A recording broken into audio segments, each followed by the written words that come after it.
ایک ملک ہو جس کے اوپر جب وہ چاہیں بمباری کر دیں, جس کے اوپر چاہیں جب وہ حملہ کر دیں, جس پر چاہیں وہ اس کو ٹکڑے ٹکڑے کر دیں, اور ان کا جو گریٹر اسرائیل کا جو پلان ہے اس پر فوری طور پر عمل ہو سکے اور اس کے درمیان کوئی بھی رکاوٹ نہ آئے. اور جب اس حکومت کو ہٹانے سے انہوں نے بشار الاسد کی حکومت کو ہٹانے کے لیے ایک حالات پیدا کیے, تو اس حکومت کو بھی جب وہ چاہیں تو ہٹا دیں. لیکن یہ جو گورنمنٹ ہے احمد شرح کی گورنمنٹ, اس کے پڑوس میں جو ممالک ہیں وہ اس کے 2 سے 3 ممالک ایسے ہیں جو اس کی گورنمنٹ کو سٹیبل دیکھنا چاہتے ہیں. ترکی اس کا سب سے بڑا سپورٹر ہے, تو ترکی اس کی پشت پر ہے. اس کے علاوہ سعودی عرب کا انٹرسٹ بھی یہ ہے کہ احمد شرح کی جو حکومت ہے وہ اس علاقے میں موجود رہے, کیونکہ احمد شرح روس, اسرائیل اور جو سعودی عرب ہے اس کے درمیان شام کا علاقہ آتا ہے. تو شام کے اندر اگر ایک مضبوط حکومت رہے گی تو یہ سعودی عرب کو سوٹ کرتی ہے کہ اسرائیل جو ہے براہ راست سعودی عرب پر حملہ نہیں کر سکے گا, اور احمد شرح کی صورت میں وہاں پر ایک فوج موجود رہے گی جو اسرائیل کو چیلنج کر سکتی ہے. لیکن دوسری جانب 2011 سے لے کر جو خانہ جنگی شام کے اندر جاری ہے اس نے شام کو بہت کمزور کر دیا ہے. شام کی فوج میں اب جان نہیں رہی, کیونکہ وہ پہلے اپنے لوگوں سے لڑتی رہی. پہلے اس نے النصرہ فرنٹ سے ایک جنگ لڑی, اس کے بعد وہ اپنے علاقوں پر حملے کرتی رہی, پھر اسرائیل نے اس کی کمر توڑ دی. اسرائیل جب چاہتا تھا شام پر حملہ کر دیتا تھا. پچھلے 10 سے 12 سال کے دوران 2010 کے بعد سے لے کر تقریباً 200 سے 250 حملے اسرائیل نے شام پر کیے ہیں, جس کے جواب میں شام کی فوج نے براہ راست کوئی جواب نہیں دیا. اگرچہ جو اس کی سپورٹیو ملیشیاز تھیں جیسے حزب اللہ تھی یا اس کے علاوہ کچھ چھوٹے چھوٹے گروپس تھے, انہوں نے انفرادی طور پر کچھ راکٹس اسرائیل کی جانب پھینکے, جو ان میں سے کچھ گولان کی پہاڑیوں میں گر گئے, یا کچھ نے اسرائیل کی سرحد پر جا کے کچھ تھوڑا بہت نقصان کیا, لیکن کوئی مؤثر کارروائی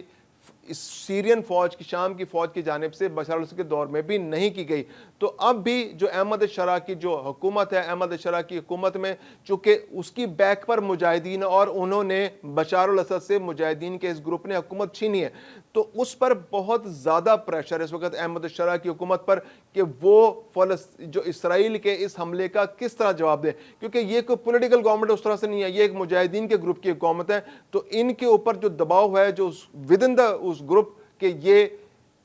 ان کو جو جواز ملا تھا وہ جواز یہی تھا کہ انہوں نے اس خطے کے اندر اسلامی حکومت قائم کرنی ہے جو اسرائیل کے وجود کو خطرے میں ڈال سکے. تو اگر آج یہ حکومت کسی طرح بھی ریٹیلیٹ نہیں کرتی, کوئی جوابی کارروائی نہیں کرتی, تو اس کے پاس اپنی حکومت کو قائم رکھنے کا کوئی جواز نہیں رہے گا. دروز پہلے ہی ان کو پسند نہیں کرتے, دروز السوید کا جو علاقہ ہے اس کے اندر جو خانہ جنگی ہوئی ہے, شام کی حکومت نے اس وقت مؤثر ایک سمجھداری کا مظاہرہ کرتے ہوئے السوید کے علاقے میں تو خانہ جنگی کر دی ہے. جو ان کا جو پولیٹیکل لوگ تھے ان کے ساتھ ان کی بات چیت ہوئی ہے,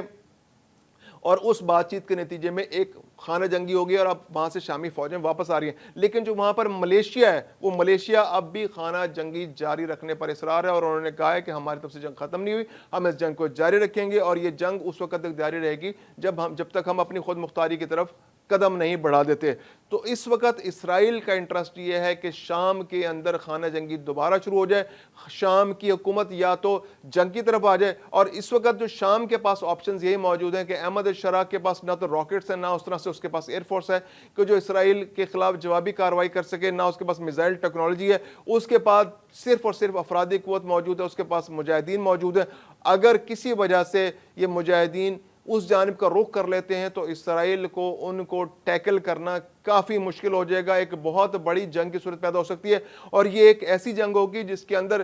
نہ چاہتے ہوئے بھی بہت سے ممالک شامل ہو جائیں گے. عرب ممالک شام کو اکیلا نہیں چھوڑ سکتے, یہ ان کی مجبوری ہے. اس کے علاوہ ترکی نے شام کا ہر صورت میں ساتھ دینا ہے, کیونکہ اگر آج شام کی احمد شرح کی حکومت کا ساتھ نہیں دیتی تو کل کوئی بھی گروپ